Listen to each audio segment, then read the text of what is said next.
Now, some of you would recognize that. That's actually, that's actually me. Now, that's me a long time ago when I worked for RCA. I worked for the laboratories, which was a national treasure back then.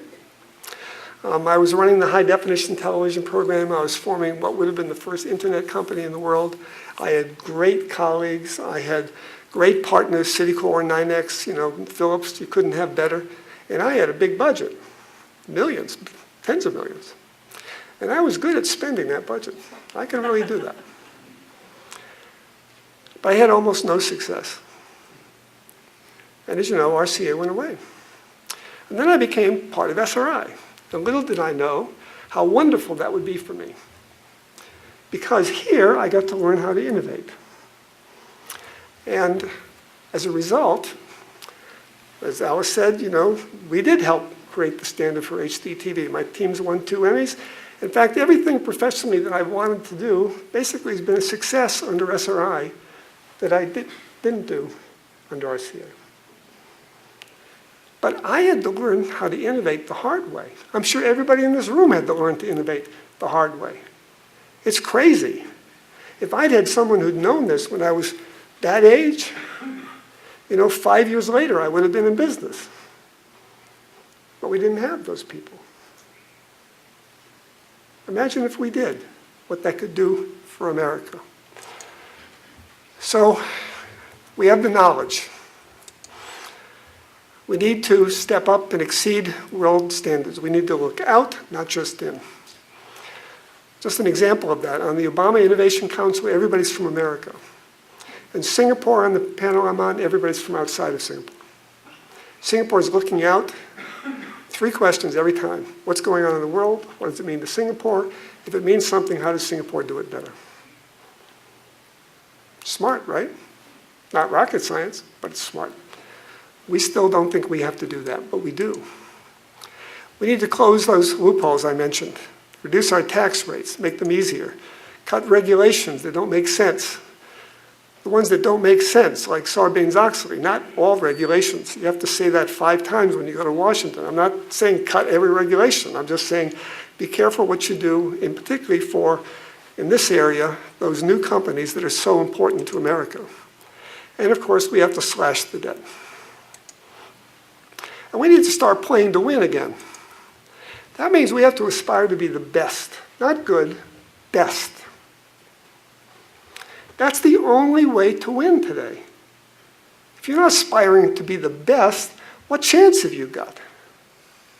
It doesn't make sense. And I would say right now, we're not playing that game.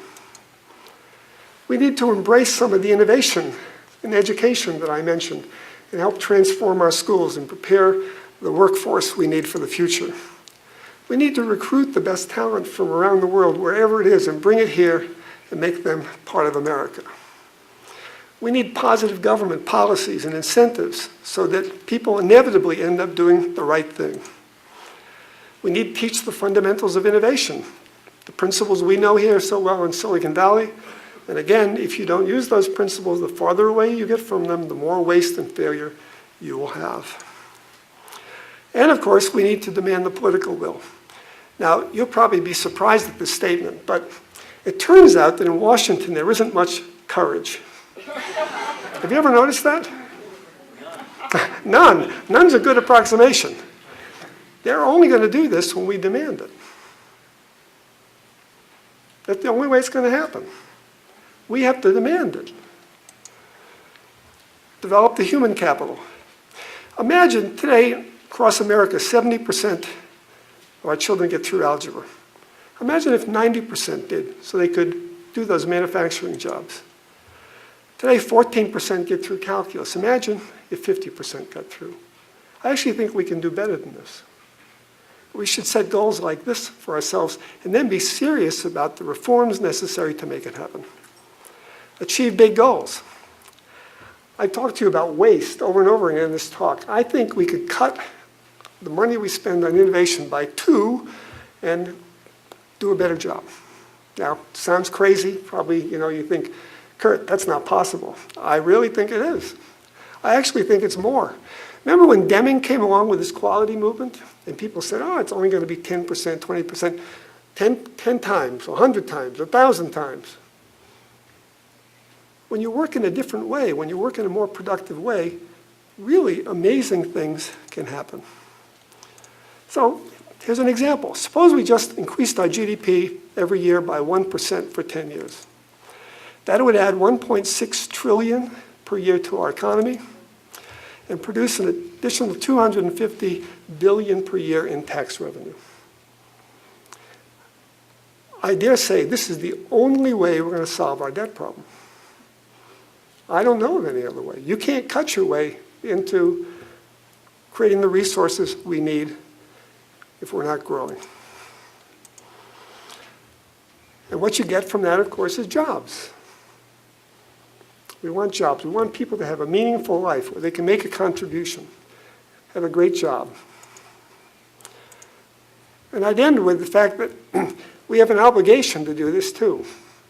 Because if we don't do this, we're not going to be able to provide the social policies that we need to for our society. The money will not be there.